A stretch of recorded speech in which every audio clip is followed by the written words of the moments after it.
I'm Elena Bompieri with Morningstar. I'm joined by Mary Ellen Stanek, Chief Investment Officer of Baird Advisors. Mary Ellen, thank you so much for joining me. Thanks, Elena. Great to be here. So the U.S. bond market has had many different things thrown at it this year, from the Fed continuing to raise interest rates, to strong U.S. economic data and a strengthening dollar, to more recently tariffs. So I'm wondering, what should long-term bond investors really be focused on right now? Well, so bond investors, we always step back. Why do people own bonds? They own them for the predictability, the consistency, the cash flow or income. They want a lower overall volatility of their total portfolio. So what we want to do is make sure we execute strategies that provide that consistency and predictability that investors desire. So there's plenty of things to think about right now in terms of the economic landscape, the capital market landscape, the global landscape, lots of things. But we'd set it up as a tug-of-war right now between the cyclical forces here in the U.S. that are strengthening and actually creating a pretty good economic environment, with those secular headwinds that are certainly going to dampen economic growth. So Baird Aggregate Bond and Baird Core Plus are both kept duration neutral to their benchmarks. And so I'm wondering what your thoughts are on where it's worth taking risk right now. High yield has continued to do well this year, albeit not with the same momentum that it had performed last year and in 2016. Investment grade struggled at the start of the year. So in those funds, with setting duration aside, where do you think it's worth taking risk? So we stay duration neutral because we don't believe we can consistently add value that way, and most investors don't add value that way consistently by trying to forecast interest rates and move duration around. So that said, we neutralize that decision, and then we spend our time and attention on yield curve positioning, sector allocation, individual security selection.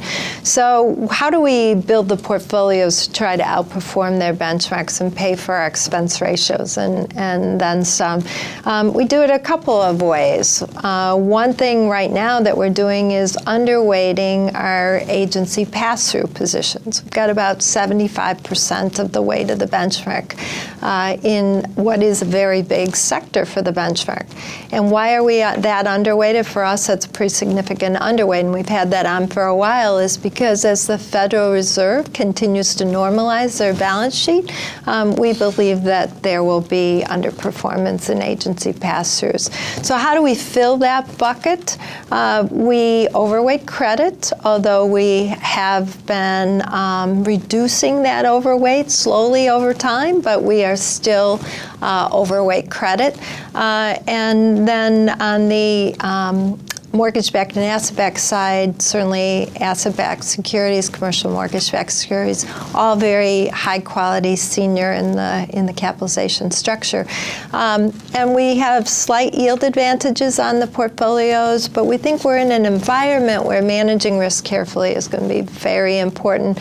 But we are not battening down the hatches on the credit side. We still see fundamental value there, and in fact, many of the fundamentals are actually encouraging.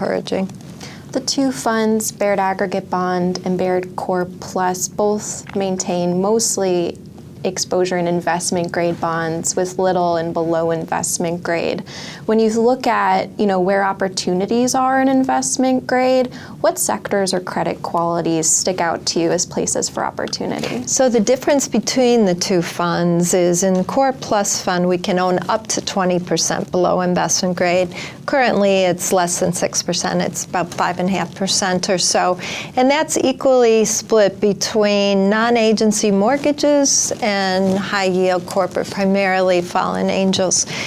We are underweight the benchmark there, and we're underweight what we could do because we want to keep powder dry. We think that, as your question suggested, below investment grade has had a very good run. Spreads are tight, and while we think this economic cycle has a ways to go, and the environment actually is quite constructive, we don't think generally we're being paid to take that risk. Spreads are quite tight relative to historical averages. So we see better value in carefully well-diversified, carefully selected, well-diversified BBB, and have overweights there, but well-diversified, and tend to own our exposure short and intermediate in those portfolios. Okay, great. Well, Mary Ellen, thank you so much for sharing your views with me today. Thanks, Elena.